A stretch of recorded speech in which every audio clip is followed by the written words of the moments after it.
C'est une histoire taboue, gardée sous silence, enfermée dans des boîtes d'archives pendant près de 50 ans, au point qu'au fil des ans, cette histoire est presque devenue un mythe.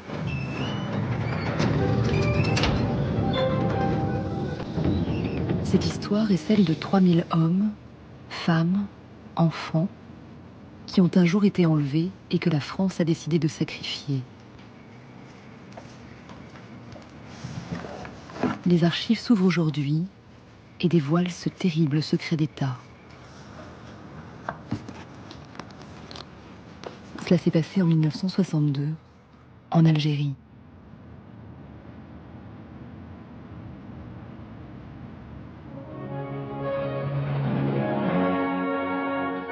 À Évian, sous les fenêtres de l'hôtel du Parc, la tempête du lac s'est apaisée. Symbole peut-être.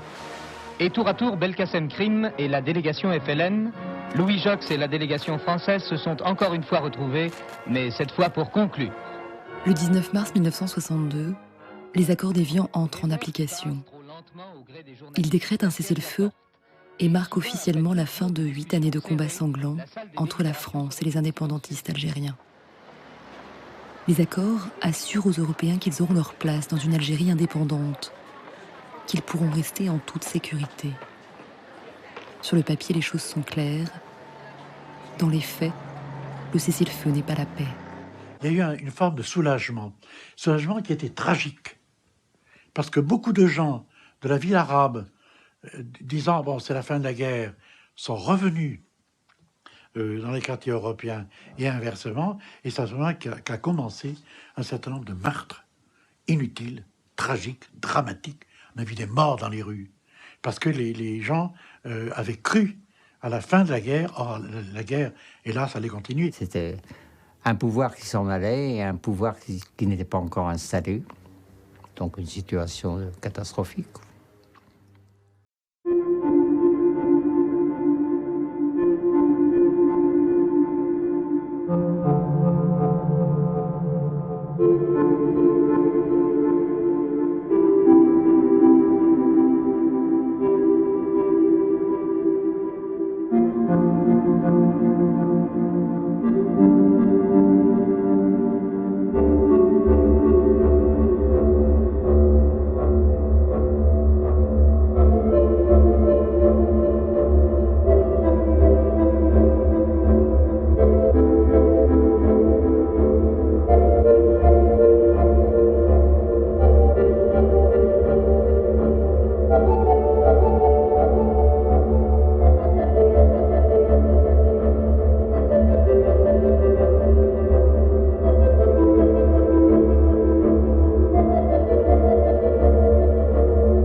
Je présume que mon père et ma mère sont partis après nous avoir laissés prendre le bateau, après nous avoir ramenés au bateau, sont repartis chez eux.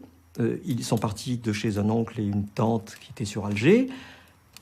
Comme ils ont été enlevés sur la route, ça veut dire qu'ils n'ont pas téléphoné le soir. Et à partir de ce moment-là, mon oncle a dû s'inquiéter, se renseigner, et puis il a appris, parce que l'Algérie, c'était un grand pays en superficie, mais c'était un petit pays au niveau des communautés, tout le monde se connaissait, et il a été facile, certainement, mais je n'ai pas de détails, je ne sais pas.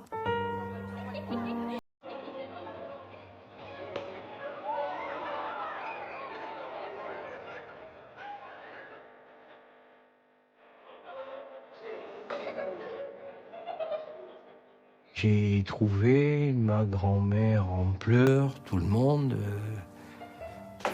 Qu'est-ce qui se passe? Et c'est là qu'on m'a dit, on vient d'apprendre parce qu'on avait envoyé, je sais plus quoi, un télégramme ou un coup de téléphone qui avait réussi à alerter mes grands-parents pour leur dire que nos parents avaient été enlevés. Bon, réaction de choc, bien entendu. Je suis immédiatement... J'ai voulu partir. Je connaissais déjà mon épouse. Je l'ai vue le soir même en lui disant « je repars. Demain, je repars en Algérie parce qu'il faut que j'aille pour essayer de libérer mes parents. » Vous allez entendre l'allocution de M. Louis Joxe, ministre d'État français chargé des affaires algériennes. Quand il s'agit du sort des hommes, il faut avant tout obtenir pour eux des garanties. Des engagements ont été pris à l'égard de toutes les populations d'Algérie. Ils comprennent la condamnation de toute représailles, les garanties des biens et des intérêts de chacun sans discrimination. Or, il se trouve que du 19 mars jusqu'au 5 juillet 62, on a près de 600, plus de 600 d'ailleurs, personnes qui sont disparues. Donc on se dit, c'est un peu bizarre parce que on a en quelques semaines, en 3 mois, le double de ce qu'on a eu pendant 6 ans.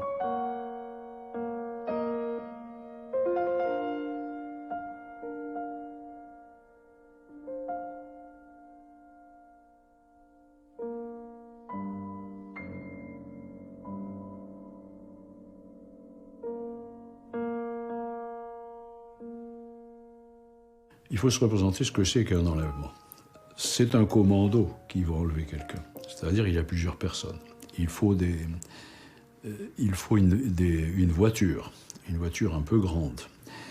Il faut immobiliser la personne. Bien entendu, les gens qui font ça sont armés. Ils ne se servent pas de leurs armes, parce que c'est le terrorisme silencieux. Et étant donné que le FLN a signé les accords d'Évian, il ne s'agit pas de reprendre les attentats au revolver. Donc, on ne se sert pas d'armes à feu, mais on enlève. Donc, techniquement, on n'a pas violé le cessez-le-feu. Une personne qui va dans les champs, qui va faire une récolte, elle rentre plus le soir. Une personne qui part en vélo pour aller travailler, on va peut-être retrouver le vélo, mais elle, on ne le retrouvera pas. Des gens viennent, le soir, la nuit, frappent à la porte, vous ouvrez, prennent tous les gens, les emmènent et disparaissent dans la nuit, dont on n'a plus aucune nouvelle. Dans un immeuble, on enlève une personne qui est au 3e étage. Mais pourquoi pas le 2e, pourquoi pas le 4e? Et si demain c'est le 4e? Et si demain c'est nous parce qu'on est au second? Ça crée un sentiment vraiment de malaise et de peur. Mais de peur intime.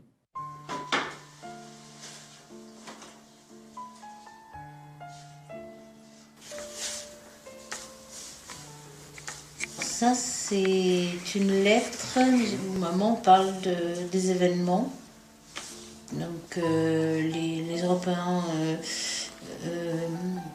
évidemment, les Européens en ont assez de tous ces assassinats et surtout de l'impunité des tueurs. Avant-hier... Christine Breuil avait 9 ans en août 1962. Elle était en vacances chez sa grand-mère dans le sud de la France lorsqu'elle a appris la disparition de ses parents, restés en Algérie.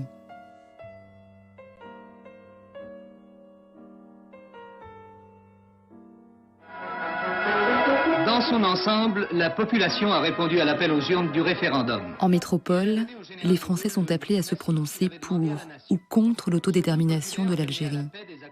L'angoisse qui commence à habiter les Européens de l'autre côté de la Méditerranée n'arrive pas jusqu'à Paris. S'ils s'affolent, pense-t-on, c'est que l'idée de l'indépendance leur déplaît. Mais Louis Joxe, le ministre des Affaires algériennes, en est sûr, les esprits vont s'apaiser. Il pense que ces accords, qui ont été vraiment négociés pied à pied, qui ont été difficiles, vraiment difficiles, sont un aboutissement heureux. Et il est, somme toute, assez optimiste sur la suite des événements, parce qu'il fait confiance aux signataires des accords. Et c'est assez étonnant parce que finalement, il reste optimiste pendant très très longtemps, beaucoup plus que Pierre Messmer, par exemple, donc ministre des Armées. Et on le voit dans les interventions au Conseil des ministres, notamment après mai 62. Louis Joxe donne son point de vue, fait l'état de la situation en Algérie, avec des petits problèmes, mais ça va mieux, ça va mieux. Et dans le même conseil, Pierre Messmer est quand même beaucoup moins positif. Louis Joxe se refuse à voir ce que pourtant tous les courriers d'Algérie lui annoncent. Les archives regorgent de notes prouvant que les autorités françaises sont au courant de chacune des exactions. Je vous dis très nettement que l'armée savait tout. Les services du 2e bureau fonctionnent très bien. Ces services de renseignement français sont remarquables. C'est-à-dire qu'on s'aperçoit que l'armée fait remonter des centaines et des centaines de rapports sur tout ce qui se passe. Et donc, il y a des fiches interminables dans les archives, il y a des dossiers énormes sur les enlèvements. Des enlèvements dont certains sont le fait de bandits et n'ont d'autre but que de récupérer un bien. Une voiture, un appartement. Mais l'armée française découvre très vite que la plupart de ces enlèvements sont des actions extrêmement bien organisées et donc certainement inscrites dans une stratégie. Pour la ville d'Alger, il y a 44 enlèvements d'Européens au mois d'avril, il y en a 273 au mois de mai. C'est donc une explosion des enlèvements. Alors, ce qui est tout à fait remarquable dans ce phénomène, c'est qu'il se déclenche le 17 avril à Alger, dans la Mitidja, c'est-à-dire dans la campagne, dans les communes de la campagne environnante de l'Algérois. Il se déclenche à Oran, le même jour, et également dans la campagne oranienne. C'est donc, on est obligé de penser qu'il y a un mot d'ordre central. Cela est très tôt signalé en haut lieu. Ce courrier, qui date du 21 mai 1962, est adressé par le général Fourquet, nouveau commandant supérieur des forces armées en Algérie, à Christian Fouchet, le représentant du gouvernement français à Alger. Sous prétexte d'une lutte anti-OAS, ces enlèvements dévoilent en fait un plan concerté du Front de Libération Nationale qui s'en prend a priori à toutes les catégories de la population européenne. Hommes jeunes, vieux, femmes, très jeunes gens.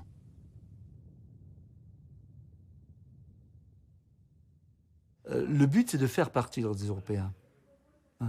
Et la terreur est le bon moyen pour faire en sorte que ces Européens partent. Mais on peut imaginer intellectuellement le fait de se mettre à la place des autorités algériennes et de dire il y a trop de Français, il faut leur faire peur pour qu'ils partent. À mon avis, le fond de l'affaire, c'est ça. Il faut leur faire peur pour qu'ils partent et qu'ils nous débarrassent. Il y en a trop. Il y en a. Et mettez-vous un instant du côté algérien, il est évident que si vous faites partir les Français, vous récupérez beaucoup de choses. Vous récupérez des terres, vous récupérez des appartements, vous récupérez des biens mobiliers, vous récupérez des tas de choses. Or, précisément, vous êtes, si je vous dis, vous êtes dans le bon chemin. Autrement dit, les autorités elles-mêmes dont vous dépendez vous encouragent à vous conduire comme ça. C'est tout. Grâce à ces informateurs musulmans et à quelques arrestations ciblées, l'armée recueille nombre de renseignements sur le sort des Européens enlevés. Suite interrogatoire, la personne appréhendée a reconnu plusieurs assassinats d'Européens à Victor Hugo, Petit Lac, au cours des 15 derniers jours. Il y aurait encore une vingtaine d'Européens prisonniers, détenus à l'école de la rue Guelma et au 23 rue du Général Brossard à Victor Hugo. Les services de renseignement de l'armée font des enquêtes poussées. Les informations sont vérifiées, recoupées. Mais jusqu'à avoir un degré de précision qui donne, par exemple, le nom de tous les lieux où des Européens sont séquestrés, subissent des tortures, quitte à avoir aussi des plans de certaines maisons extrêmement détaillés où on montre bien la salle où les tortures sont pratiquées.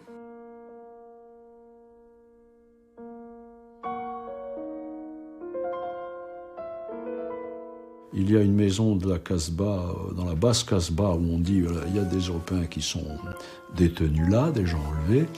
Ils sont égorgés à intervalles réguliers. On sait où, on connaît l'adresse, on connaît le...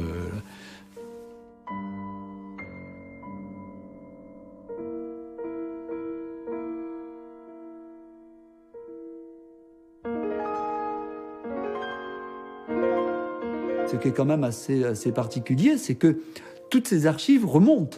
C'est-à-dire que ce sont des archives qui émanent soit des lieutenants, des capitaines, des informateurs, parce qu'ils ont tous des informateurs musulmans. Ça remonte, ça remonte dans la hiérarchie, et ça remonte jusqu'au commissaire de la République, hein, jusqu'à Fouché, mais ça remonte jusqu'au ministère de la Défense, et ça remonte jusqu'au secrétariat général à l'Élysée, et jusqu'à De Gaulle. Et donc, tout le monde est au courant de tout ce qui se passe. Nous n'avions pas, à l'époque, au cabinet de Louis Joxe, entendu parler de, ouvrez les guillemets, disparition, fermez les guillemets, en Algérie. Comme ça, de disparition politique. Nous savions naturellement qu'il y avait des meurtres, nous savions qu'il y avait des enlèvements, bien sûr. Mais comme quand vous ouvrez Le Monde dans l'après-midi. La même chose. Bon. Mais ça n'allait pas plus loin. C'est ça la réalité. À chaque heure, on avait les renseignements sur les enlèvements qui se faisaient, etc. Qu'est-ce qu'on fait? Ah oui, mais rien. Vous ne bougez pas. Ordre supérieur, vous ne bougez pas. C'est simple. Et je vous dis, on constate tous les jours, des enlèvements, puisqu'on appelait ça des enlèvements, et on ne fait rien parce qu'on nous a demandé de rester les bras croisés.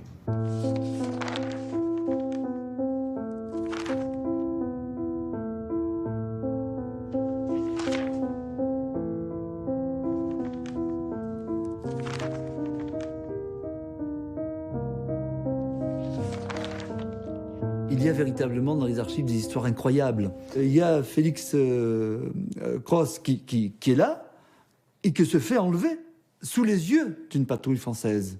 Mais complètement enlevé, hein, par un commando du FLN.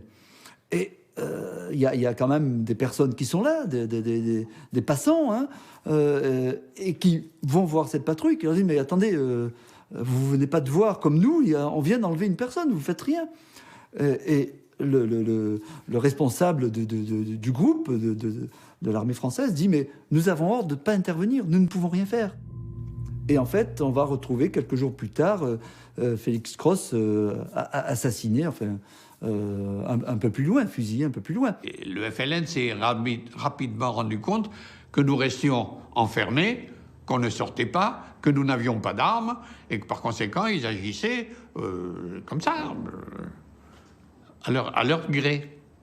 Il n'était pas question de faire appel à l'armée à ce moment-là. Hein. L'armée était sous les ordres du général, et on sait très bien quels étaient les sentiments politiques de l'armée, je les passe, mais l'action de l'armée était aux ordres du président de la République. La hantise du général de Gaulle, enfin sa hantise, en tout cas ce qu'il répétait souvent, c'était « on ne va pas refaire la guerre d'Algérie ». Donc, prendre une posture trop radicale à l'égard de l'Algérie, c'était, d'une part, ne pas respecter les accords d'Évian que nous avons signés.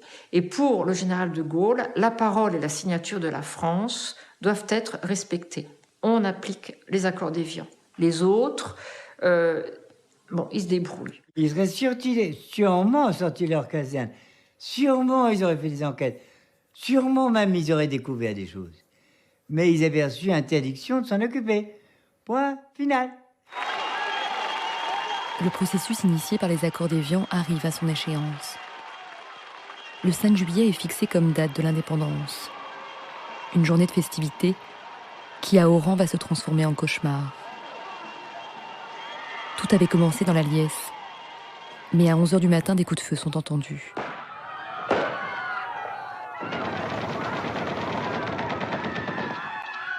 Venu on ne sait d'où, sans raison, une fusillade se déclenche et Oran connaît de nouveau la terreur des combats de rue. L'OS a tiré sur la foule, c'est le bruit qui court, donc tout Européen qui est là est un suspect en puissance.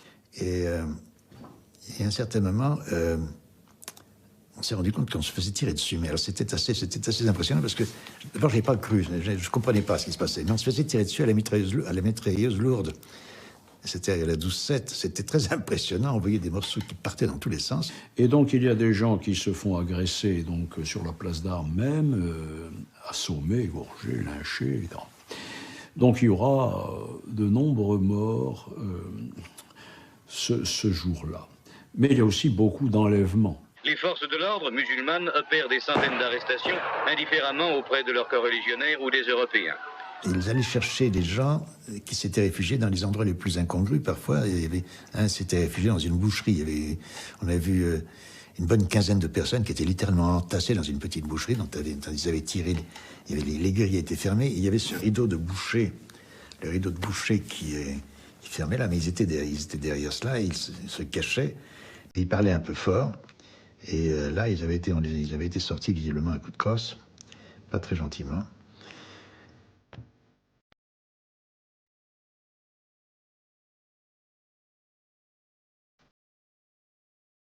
C'était très extraordinaire. On les voyait passer. Ils ne réclamaient rien, ils ne disaient rien, ils étaient silencieux. Ils marchaient en cortège, mais silencieusement. Ils ne parlaient pas entre eux. Certains avaient les mains derrière la nuque, c'est exact. D'autres les avaient le long du corps, mais c'était très étrange. C'était très étrange. On ne savait pas du tout ce qui se passait. On ne savait pas si on les accompagnait quelque part. On ne savait pas. On était dans l'ignorance la plus totale à ce moment-là. Le témoignage qui suit a été recueilli par un délégué de la Croix-Rouge internationale en 1963. Une jeune femme algérienne raconte par le menu sa journée du 5 juillet. Un document rare, oublié et pourtant capital pour comprendre ce qui était devenu ce jour-là. Dans les sorties, on voyait plein de klaxons, des voitures. Et puis, ensuite, on est passé vers la mur. Alors c'était une horreur à voir, il y avait plein de sang dans toutes les rues. Et puis tout d'un coup on entend les klaxons derrière nous, et puis des hommes armés quoi. Et dedans il y avait des Européens qui prenaient partout. Alors on est passé près des bâtiments de la mur, et on a vu un militaire là qui était contre le mur, qui avait les bras en l'air, on était en train de fouiller. Et puis ensuite il y a un qui vient en courant et qui lui donne un coup de poignard. On l'a poignardé. Et puis après, un autre, il a tiré 2 balles et il est tombé. Alors ensuite, ils ont tiré des pieds, ils l'ont donné à une bonne femme, je ne sais pas ce qu'elle voulait en faire. Elle avait un grand couteau là. Puis on a continué, on est passé près de Victor Hugo. Il y avait aussi plein de gens là, tout autour. Et ils apportaient les Européens, ils les plaçaient, ils les faisaient courir et ils leur tiraient dessus. Face au mur, on devait être à peu près une cinquantaine. On était très serrés. Et il tapait à coups de crosse de masse 36 sur la tête des gens et dans la colonne vertébrale des gens. Et quand ils étaient à terre, ils en ont tué à peu près 3. Moi, j'ai pris un corps sur moi et il a eu l'arme qui s'est enrayée. Et il avait une Mat 49. Et il a pris un fusil de chasse. Et j'avais le corps sur moi et il a tiré à la chevrotine. Mais s'il avait eu la Mat 49, je la prenais. Et les femmes sortaient, ils me disaient, mais t'es fou, mais tu vas te faire tuer. Les Arabes, ils disent, les Arabes arrivent. Je dis, mais qu'est-ce qu'ils vont faire les Arabes? Mais ils disent, ils vont tuer les Européens. Je dis, vous êtes malades? Pourquoi? Ils disent, la paix. Ils disent, c'était hier, c'était avant-hier, le 4. Et alors, elle dit non, fais attention. Elle dit non, tu restes pas, il faut que tu partes. Et alors, elles sont montées en voiture avec moi, se sont voilées pour passer. Autrement, les gens me tiraient. J'ai eu deux coups de fusil. Ce sont des femmes algériennes. C'est des femmes algériennes qui m'ont sauvé, oui. Autrement, je me faisais fusiller.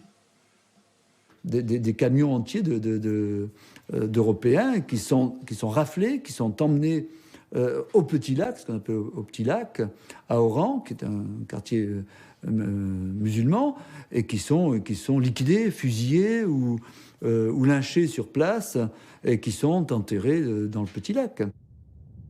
Mais où était l'armée française pendant ces massacres? Les différentes compagnies assistent depuis leur caserne à cette chasse à l'Européen et en informent leur commandement tout au long de la journée. 100 Européens enlevés place Foch par ALN, emmenés vers Ville-Nouvelle. Place Foch, un Européen tué en employés civils PTT en danger. Femmes et enfants européens réfugiés au bureau de la employés civils palais de justice en danger. Les patrouilles FLN contrôlent des Européens. Demandons autorisation d'intervention. Ils subissent des sévices. Appel au secours. Des familles européennes habitant quartier Cinéma Rex seraient amenées par la multiplication tentative d'enlèvement d'Européens. Blessés, boulevard Mars. Force locale et ALN pillent immeubles européens. Les musulmans tirent sur tous les Européens. Européens lynchés à 12h, boulevard Paul Doumer, récupérés par les FLN. Des Européens arrêtés et demandons autorisation d'intervention. Appel au secours. Malgré ces demandes d'intervention, les instructions sont très claires. On ne bouge pas. Les troupes restent consignées. Certains militaires vont pourtant désobéir aux ordres. Des membres de l'armée vont réagir parce que devant ces massacres, ils sont obligés d'intervenir. Ils se sentent dans l'obligation d'intervenir, d'autant qu'ils sont eux-mêmes pris à partie. Et c'est par exemple autour de la gare où le lieutenant Rabat Khelif va décider d'intervenir et va tirer, va demander à ses hommes de tirer pour sauver une population européenne qui est prise à partie et qu'on est en train de liquider. Hein. L'armée, en même temps, globalement, son commandement a perdu son honneur, et en même temps, son honneur a été un petit peu sauvé par des initiatives individuelles, lesquelles ont été parfois condamnées. Ce jour-là, le lieutenant Rabat Khelif interviendra 3 fois. Il sera convoqué quelques jours plus tard par le général Katz, commandant en chef de l'armée française à Oran, et dont émane l'ordre de ne pas bouger. Katz lui dira « Si vous n'aviez pas été musulman, je vous aurais cassé. » La position du général Katz, elle n'est pas ambiguë. On a voulu dire souvent qu'il avait fait ce qu'il avait pu, qu'il avait reçu des ordres, et puis dans son livre, un peu livre mémoire, livre témoignage, qu'il écrit presque 30 ans après l'événement, il essaye de se dédouaner de tout, en disant, 1, qu'il n'était pas tellement au courant de ce qui s'est passé, 2, qu'il n'y avait pas eu autant de morts que ça, que 3, au Petit Lac, par exemple. L'odeur qui venait de ce Petit Lac, c'était parce que, franchement, les poubelles, enfin les éboueurs n'étaient pas passés et qu'il y avait un amoncellement de poubelles et que l'odeur venait de là. Alors on est parti près de chez moi, là, au Petit Lac. Là, c'est juste près de la séparation où j'habite. Il y avait plein de voitures, il y avait plein de monde avec armés de haches, de couteaux, d'armes. Ils tuaient tout le monde, ils laissaient personne, ils les mettaient en tas. Ils les mettaient en tas. En tas. Oui. Alors il y avait un tracteur, là, c'est pas une machine, là, qui venait du cimetière américain, là. Il sortait une route, et puis qui venait écraser le tas. Et puis d'autres jetaient de l'essence et les brûlaient. Et puis après, où ça s'ouvre? Dans la Septra. À la Septra, oui. Et il y avait même des corps qu'on apportait de je sais pas où, on les tuait, et ils les apportaient comme ça, comme des autos de boucherie, là, plein de sang et tout ça, et ils les jetaient par terre. Et puis, il y en a d'autres qui jetaient de l'essence et les brûlaient. Alors à la fin, il ne restait plus rien, il ne restait que des os, des dents cassées de tous les endroits, et puis il y avait plein du sang tout partout. Et puis, il y avait l'hélicoptère qui tournait tout autour. Katz a eu en main des documents qu'il a parfois même signés. Hein. Et en tout cas, ce que je sais, c'est qu'il était au courant de tout ce qui se passait. Il a reçu tous les télégrammes. Donc, il savait minute après minute ce qui se passait, où ça se passait et comment ça se passait. Ça, il a eu.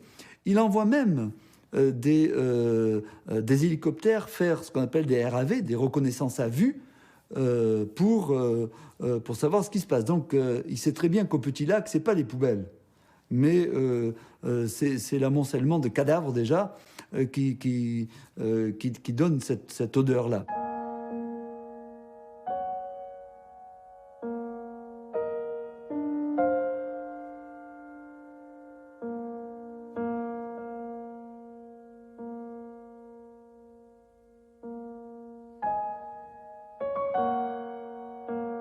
Selon les dernières recherches, quelque chose comme autour de 350 personnes assassinées.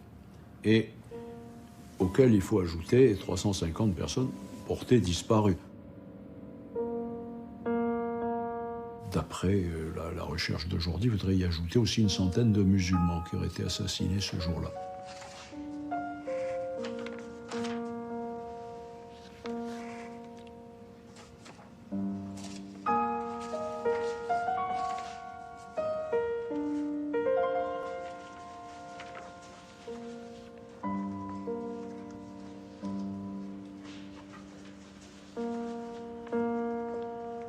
Ce qu'on peut dire, c'est que le 5 juillet est la journée où il y a eu le plus de morts dans la guerre d'Algérie.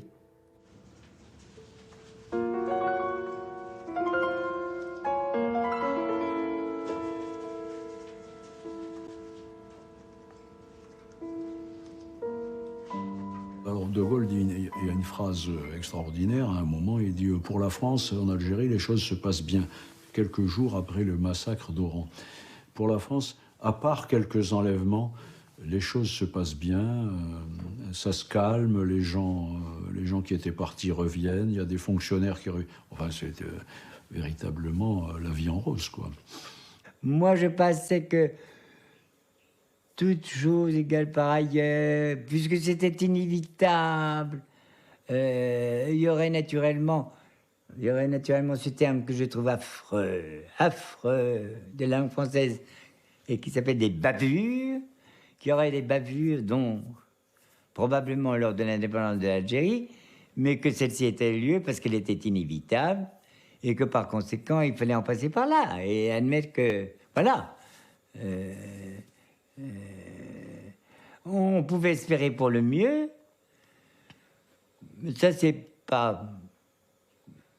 ça ne s'est pas bien passé, mais ça aurait pu se passer beaucoup plus mal.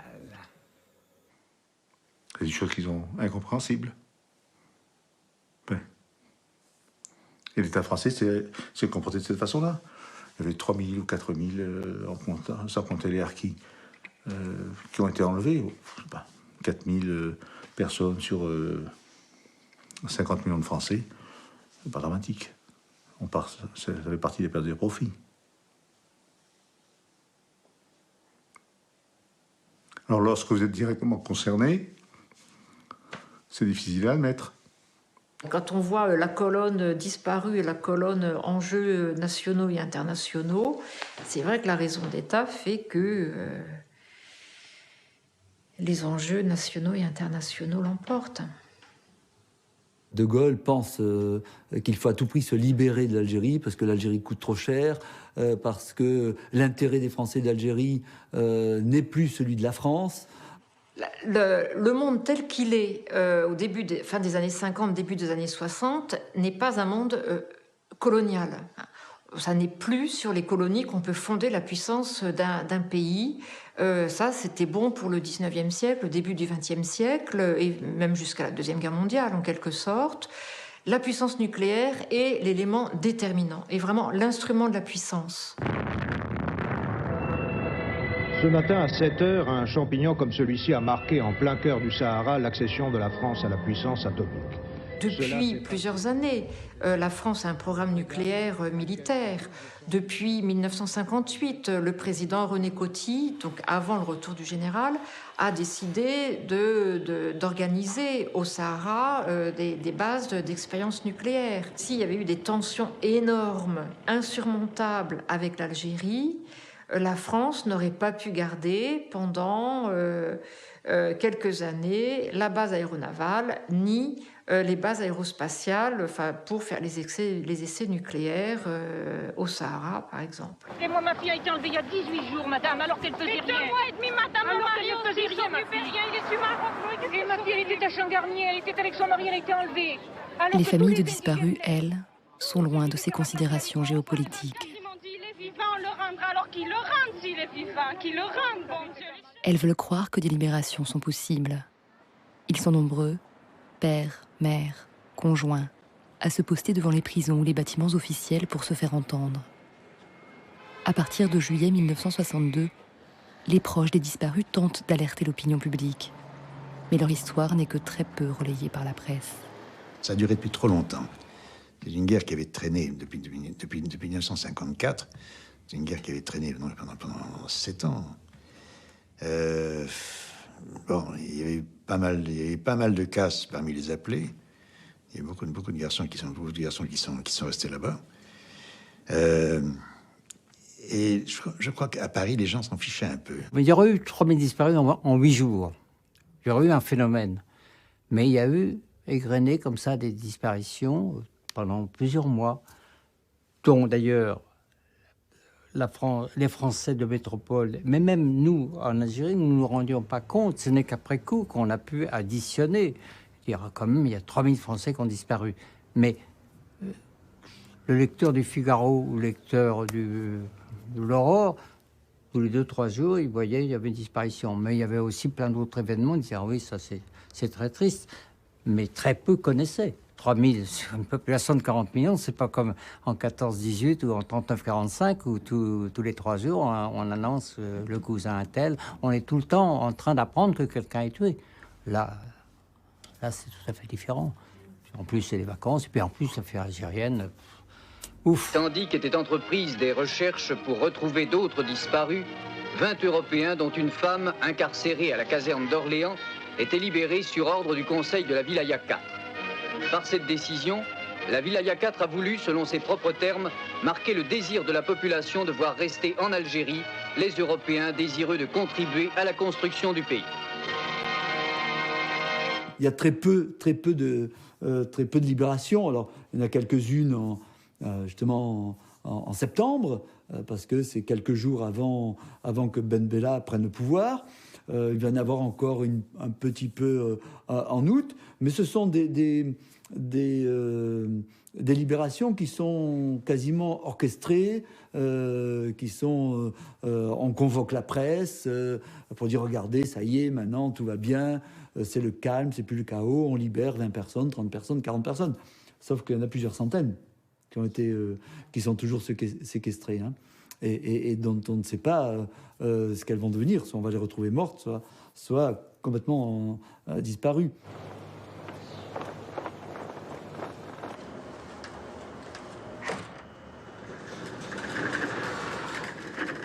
Finalement, il faudra attendre fin décembre 1962 pour qu'un accord ait lieu entre la France et l'Algérie.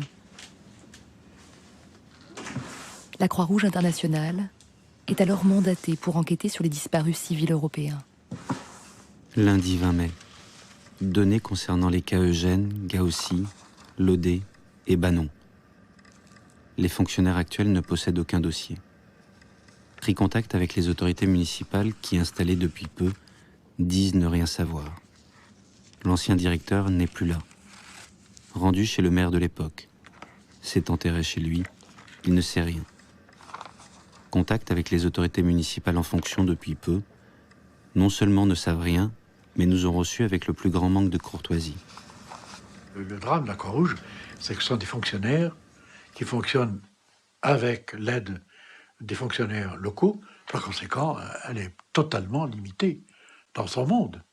Et les archives de la Croix-Rouge nous montrent même les difficultés d'enquête des membres de la Croix-Rouge, puisqu'ils disent très clairement ne pas pouvoir interviewer toutes les personnes qu'ils auraient voulu interviewer.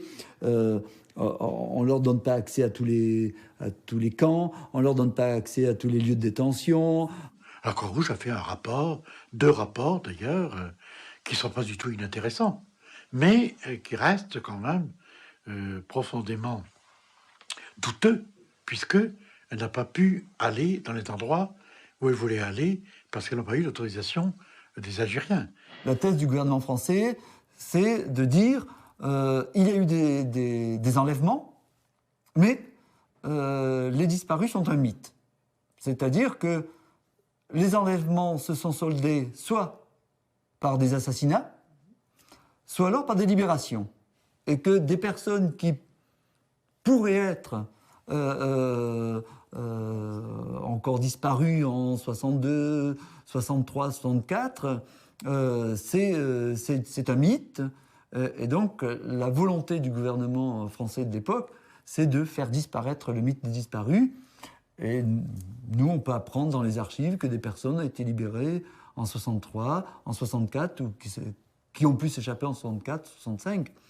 Donc, il y avait encore des personnes séquestrées, détenues après le passage de la Croix-Rouge. Les archives révèlent effectivement que bon nombre de disparus ont été gardés prisonniers pendant plusieurs semaines, plusieurs mois, voire plusieurs années pour certains. Un homme a survécu à ces épreuves. André Ossignac était un jeune soldat. Il a été enlevé le 21 juin 1962 à Alger. J'étais en ville, donc je suis cigarette pour les autres. Je suis tombé sur une patrouille de FLN qui m'ont pris, qui m'ont tout supprimé.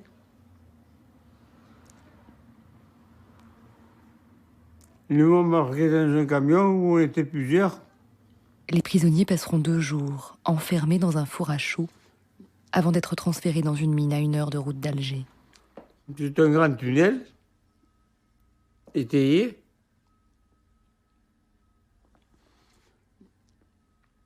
Il a empoché du minerai de fer. Il y avait un coin où on faisait les besoins. De le manger, c'était... Ils portaient un plat comme ça. Et chacun se servait. Il y en arrivait qui se battaient parce que tellement ils avaient faim, ils se battaient. Il y en a même qui se sont suicidés. On faisait pipi dans la main pour boire. Et ça suintait dans la mine l'eau. On avait déchiré les vêtements, on avait fait des lambeaux, et on suçait ça. Celui qui n'arrivait plus à travailler, il enlevait. On ne sait pas où ils allaient. André Ossignac a tenté 3 fois de s'évader. Je me suis mis en tout de chariot. J'ai été jusqu'au concasseur, mais il y avait des sentinelles, ils m'ont tapé. Ils m'ont rentré, ils m'ont tabassé. Ils m'ont mis un taquet entre les chevilles. Ils m'ont attaché. Ils ont passé un fer sous l'ongle, ils ont arraché.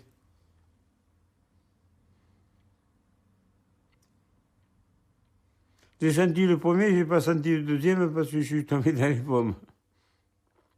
La 3e fois, je me suis fait enterrer dans le chariot. Parce que j'avais remarqué que les chariots qui passaient, ils se vidaient dans le concasseur. Il y avait une grille pour les gros morceaux.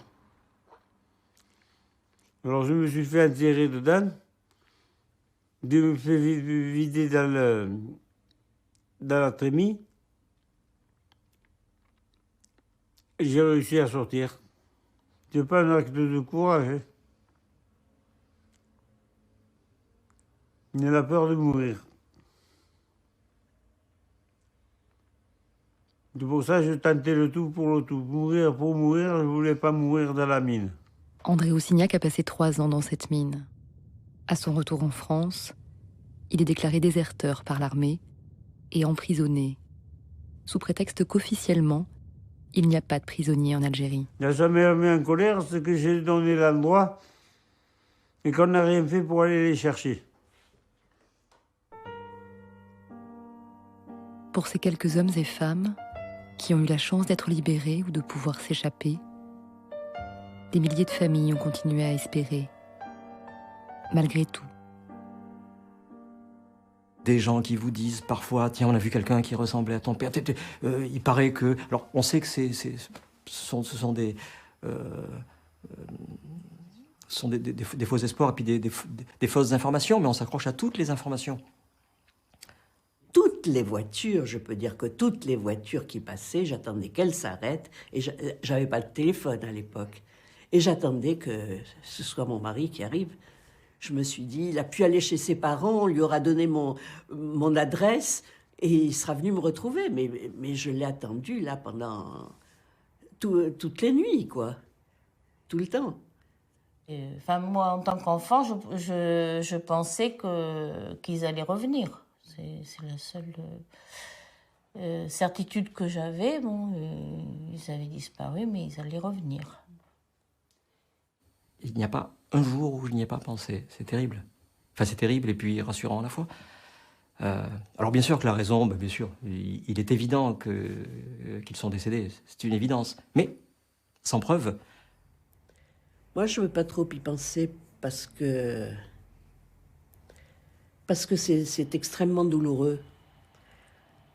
Moi, j'ai la douleur parce que je savais ce qu'on faisait à ceux qui étaient enlevés. Et ça, c'est ça pendant 2 ans qui m'a hantée.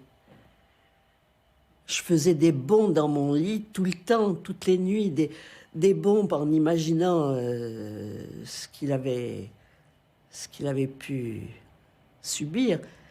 Et ça c'était... Alors, c'est pour ça que j'essayais de ne pas trop y penser, parce que ça, c'était très, très dur.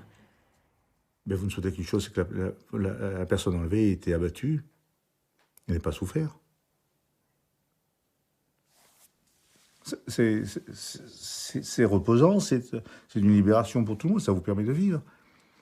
Vous ne pouvez pas vivre avec un cauchemar en vous disant qu'est-ce qu'ils lui ont fait, comment est-il mort. Quelque part, c'est plus simple. Mais quand on sait ce qui se passe, et surtout quand c'est sa mère, on est très inquiet parce que on sait bien comment ça se passe en ces fins de guerre. Je veux dire que les femmes subissent toujours les outrages des outrages. Donc, si vous voulez, c'est la catastrophe morale. Parce qu'on se dit, même si on les retrouve, on va les retrouver comment? Mais le deuil ne peut pas se faire. Ne peut pas se faire. Moi qui vous parle, ça n'engage que moi. Je ne me suis remariée qu'en 1993. Posez-vous la question pourquoi. D'un côté, on dit ben oui, c'est fini, et puis au fond de vous, il y a une petite voix qui vous dit peut-être pas, peut-être pas, peut-être pas.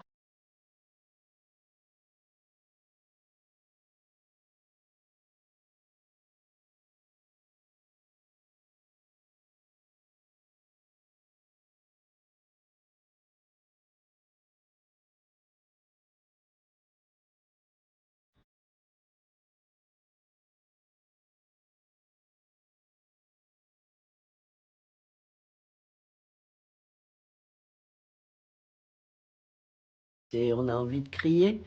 Oui, on a envie de crier, mais crier à qui, à quoi? Moi, je suis une petite bonne femme au milieu de gens qui sont tellement plus forts que moi. Il y a tellement de mensonges et de duperies, de cachotteries, et on a tellement l'impression d'emmerder tout le monde quand on parle de ça. L'État français a fait une erreur. Il ne veut pas assumer cette erreur. Il a trahi ses ressortissants. L'État doit aide et assistance à tous ses ressortissants, où qu'ils soient. Il doit aide et assistance. Il n'a pas, pendant cette période, amené cette aide et cette assistance. Le silence d'État, c'est le silence de l'État français, mais aussi de l'État algérien, de ne pas considérer les enlèvements et les disparitions de civils européens pendant la guerre d'Algérie comme un élément important de la guerre. C'est-à-dire que un pays comme l'autre, à un moment donné, font taire toute revendication, toute volonté des familles de connaître un peu la vérité sur les personnes disparues. Et donc, chacun se met d'accord pour dire on ne parle plus de disparus.